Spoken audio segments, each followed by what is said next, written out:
স্বাগতম সবাইকে। আজকে আমাদের টপিক SWOT অ্যানালাইসিস। SWOT অ্যানালাইসিসটা কি?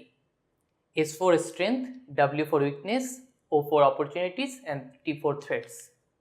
যে কোনো বিজনেস এই চারটা ফ্যাক্টর দ্বারা প্রভাবিত হয়। একটা ব্যবসায় এই চারটা দিক মূল্যায়ন করার টেকনিকই হচ্ছে SWOT অ্যানালাইসিস।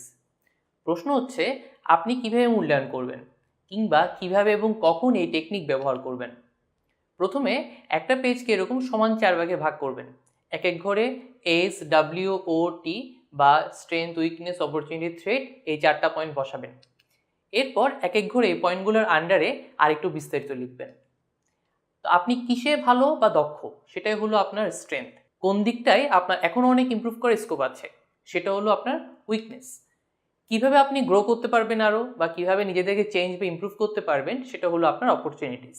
বা ইন্টারনালি বা এক্সটার্নালি কোন ঘটনা ঘটলে আপনি নেগেটিভলি এফেক্টেড হতে পারেন সেটা হলো আপনার থ্রেটস। সো আমরা যদি আরেকটু বিস্তারিত বলি এই চারটা পয়েন্ট নিয়ে তাহলে হচ্ছে আপনারা একটু বেটার বুঝতে পারবেন। তো প্রথমে হলো স্ট্রেংথ। আপনার কোম্পানি অথবা প্রোডাক্টের অবশ্যই কিছু স্ট্রং পয়েন্ট অথবা স্ট্রেংথ রয়েছে। আপনি নিশ্চয়ই চান আপনার এই স্ট্রেংথকে আরও শক্তিশালী করে তুলতে এবং সঠিকভাবে এর ব্যবহার করতে। যেমন মার্কেট প্লেসে কোনো একটা প্রোডাক্ট সুপরিচিত, যেমন লাক্স, এটা কিন্তু তাদের স্ট্রেংথ। আবার কারো সাপ্লাই চেইন সারা দেশে কিন্তু খুবই ভালো, যেমন প্রাণ কিংবা বিকাশ, এটাও কিন্তু তাদের স্ট্রেংথ।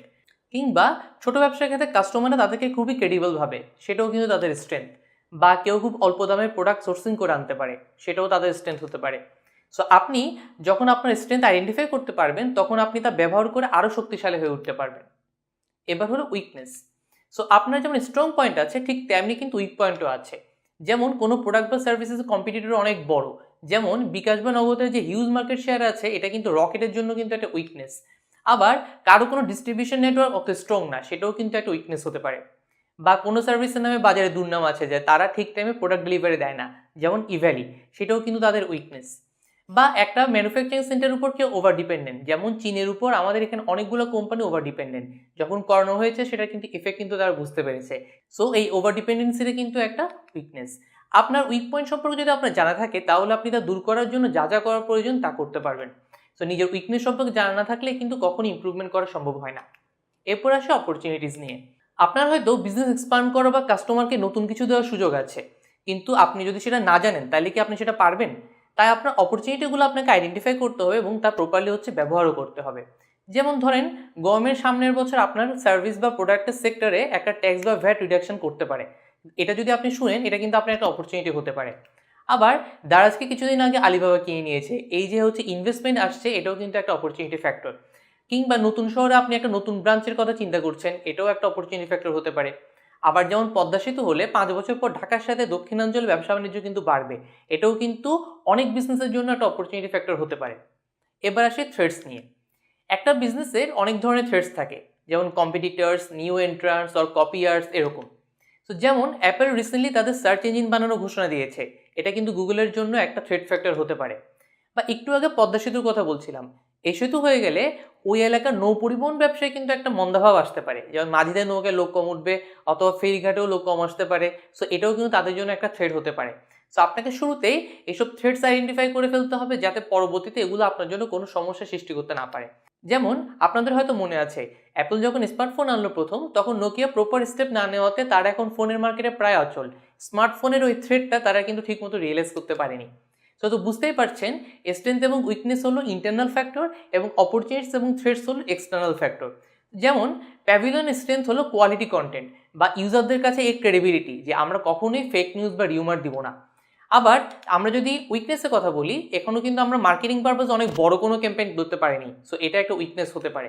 আবার অপরচুনিটিস হিসেবে যেমন আমরা ভাবছি গ্লোবাল মার্কেটে এক্সপানশন, যেমন বাংলার পাশাপাশি আমরা ইংরেজিতেও কন্টেন্ট বানিয়ে গ্লোবাল মার্কেটে পেনিট্রেট করতে পারি, সো এটা একটা অপরচুনিটিস। আবার থ্রেট হিসেবে বলা যায় বাইরের দেশ থেকে ইএসপিএন বা স্কাই স্পোর্টসের মতো বড় কোনো কম্পিটিটর আসাকে, সো এটাও কিন্তু প্যাভিলিয়নের জন্য একটা থ্রেট হতে পারে। তো এভাবে SWOT অ্যানালাইসিস করে আপনি আপনার বিজনেসের ইন্টারনাল এবং এক্সটার্নাল ফ্যাক্টরগুলো অ্যানালাইসিস করতে পারবেন। এতে করে আপনি আপনার বিজনেস সম্পর্কে একটা ক্লিয়ার ধারণা পাবেন এবং প্রয়োজনীয় পরিবর্তন করতে পারবেন। আপনি আপনার স্ট্রেংথগুলোকে আরও এক্সপ্লয়েট করতে পারবেন, আপনার উইকনেসগুলোকে ওভারকাম করতে পারবেন, আপনার অপরচুনিটিগুলো গ্র্যাব করতে পারবেন এবং আপনার থ্রেটগুলোকে ডিফেন্ড করতে পারবেন।